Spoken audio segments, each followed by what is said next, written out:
नमस्कार। मुंबई के निकट वज्रेश्वरी में पितृदोष निवारण पूजा शिविर का आयोजन हो रहा है। जिनको अश्लेषा, मघा, रेवती, मूल व ज्येष्ठा नक्षत्र हो, उनको इस शिविर में अवश्य भाग लेना चाहिए। पूर्वजों का आशीर्वाद लिए बिना कोई भी कार्य सफल नहीं होता।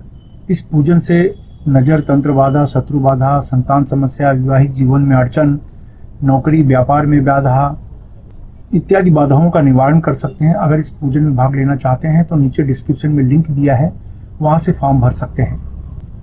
इसके अलावा कामरूप कामाख्या शिविर का भी आयोजन किया जा रहा है, जिसमें साधनाओं में सिद्धि मिलना आसान होने लगता है। अगर आप साधना क्षेत्र से जुड़े हैं, पूजा पाठ क्षेत्र से जुड़े हैं और चाहते हैं कि साधना के क्षेत्र में आपको सफलता मिले और अचूक सफलता मिले, तो सुख समृद्धि तथा किसी भी तरह की मनोकामना की पूर्ति के लिए इस साधना को जरूरी माना गया है। अगर इस साधना में आप भाग लेना चाहते हैं तो नीचे डिस्क्रिप्शन में लिंक दिया है, वहां से फॉर्म भर सकते हैं। नमस्कार, दिव्य योग आसन की तरफ से आपका हार्दिक स्वागत है। आज हम कामाख्या शत्रु उच्चाटन प्रयोग की चर्चा करेंगे। जानने की कोशिश करेंगे कि ये कामाख्या शत्रु उच्चाटन प्रयोग क्या होता है, कैसे इससे लाभ लिया जा सकता है, आज के कलयुग में इसके लिए हमें क्या क्या करना चाहिए। कामाख्या शत्रु उच्चाटन की अगर चर्चा करते हैं तो ये इस प्रकार का विषय है, जैसे कि कोई व्यक्ति है, आपकी जगह पर, आपके दुकान पर, आपके स्थान पर कब्जा जमा बैठा है और वो जा नहीं रहा, किसी भी तरीके से उसको छोड़ नहीं रहा, चाहे फिर वो मेहमान के रूप में रुका हो। कहने का मतलब है कि कोई व्यक्ति को अपनी जगह से हटाने के लिए ये प्रयोग किया जाता है। हटाने का पर्पज यही है कि वो व्यक्ति इस जगह पर रहेगा तो सामने वाले को परेशान करेगा। इसका मतलब इस जगह पर न रहे तो सामने वाले को परेशान नहीं कर पाएगा, ये उसका मतलब होता है।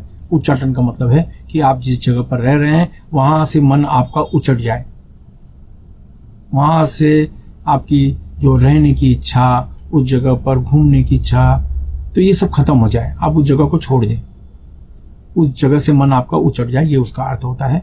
इसको उच्चाटन प्रयोग कहते हैं। तो कामाख्या उच्चाटन में हमें यही लाभ मिलता है कि कोई भी व्यक्ति, आपकी कोई जगह है जहां पर वो बैठा है और जा नहीं रहा है, कोई ऐसे स्थान पर है जहां पर रहकर वो दूसरों को दूषित कर रहा है, दूसरों के अंदर विघ्न पैदा कर रहा है, दूसरों में समस्या पैदा कर रहा है, और ऐसा व्यक्ति अगर अपनी जगह से हट जाए तो आपको लाभ मिलता है।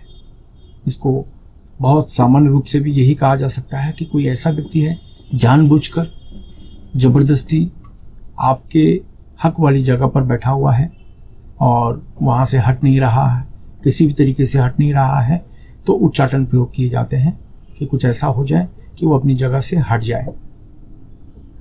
तो आज उसी विषय को लेकर चर्चा कर रहे हैं कि इसकी साधना कैसे की जाती है। बहुत ही खास साधना होती है, लेकिन यहाँ पर भी ध्यान दें, आपकी भावना अगर दूषित है, आप गलत तरीके से ये साधना करना चाहते हैं तो ये आपको नुकसान करेगा।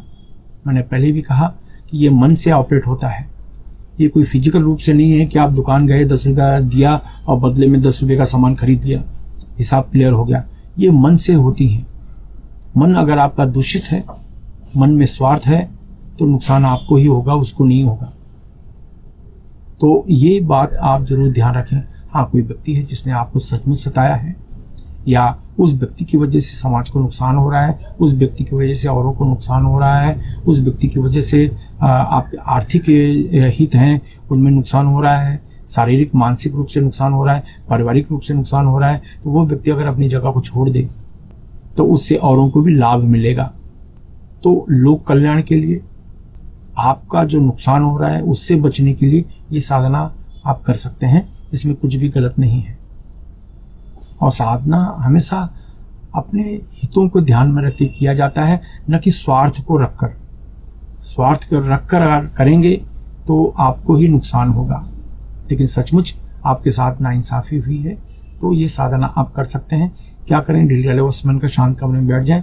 जमीन पर नहीं बैठ सकते, कुर्सी पर या सोफे पर शांत होकर बैठ जाएं। अपने सामने लाल कपड़े में 10 ग्राम कामाख्या सिंदूर रख लें। अगर सिंदूर नहीं मिल रहा है तो सामान्य सिंदूर रहे चल जाएगा, लेकिन अगर कामाख्या सिंदूर चाहिए तो नीचे डिस्क्रिप्शन में लिंक दिया है, वहां से आप कामाख्या सिंदूर ले सकते हैं। लेकिन अगर नहीं मिल रहा है किसी भी कारणवश, सामान्य सिंदूर रखें। जो महिलाएं उपयोग करती हैं वो सिंदूर आप रखें। तो वो सिंदूर रखने के बाद आप 10 बार सामान्य प्राणायाम करें, आगे चक्र पर ध्यान दें, 10 बार ध्यान देते हुए प्राणायाम करें। प्राणायाम करने के बाद विशिष्ट तरह की मुद्रा बनाएं। उसके बाद कामाख्या उच्चाटन मंत्र, ओम क्लीम क्लीम कामाख्या देवदत्त उच्चाटय क्लीम हुम फट। ओम क्लीम क्लीम कामाख्या देवदत्त उच्चाटय क्लीम हुम फट। ओम क्लीम क्लीम कामाख्या देवदत्त उच्चाटय क्लीम हुम फट। ओम क्लीम क्लीम कामाख्या देवदत्त उच्चाटय क्लीम हुम फट। एक बार फिर से इस मंत्र का उच्चारण कर रहा हूँ। ओम क्लीम क्लीम कामाख्या देवदत्त उच्चाटय क्लीम हुम फट। इस मंत्र का उपांशु जाप करें या धीमी आवाज में जाप करें, आपकी आवाज आपके कमरे से बाहर जाने न पाए। इस मंत्र को आधा घंटा रोज 21 दिन तक मंत्र का जाप करना है। और जब आप जाप करें तो इस तरह की मुद्रा लगा लें और आंख बंद करके 21 दिन तक आधा घंटा रोज इस मंत्र का जाप करें। 22वें दिन किसी को फल या भोजन का दान कर सकते हैं। अगर माला का उपयोग करना चाहते हैं तो एक हाथ से आप मुद्रा लगा लें, एक हाथ से मूंगी की माला या स्फटिक की माला से इस मंत्र का जाप कर सकते हैं।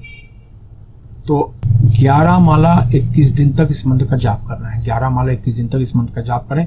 22वें दिन किसी को फल या भोजन का दान कर दें। इस मंत्र को सामान्य रूप से आप अपने प्रिकॉशन सावधानी के हिसाब से करना चाहते हैं कि भविष्य में कोई समस्या ना आए तो सुबह के समय करें। लेकिन अगर आप समस्या से ग्रस्त हैं, समस्या का सामना कर रहे हैं, तो सूरज अस्त होने के बाद इस साधना का उपयोग करें, साधना का अभ्यास करें। इस साधना को किसी भी शनिवार, अमावस्या, ग्रहण को इस साधना की शुरुआत की जा सकती है। यह साधना बहुत ही तेजी से आपको मदद करती है। साधना जब समाप्त हो जाती है तो जो सिंदूर है, सिंदूर को आप अपने पास रखें, अपने पर्स में रखें या अपने घर के मंदिर में रखें। कुछ लोग सिंदूर की ताबीज ले लेते हैं, ताबीज लगा लेते हैं, गले में पहन लेते हैं।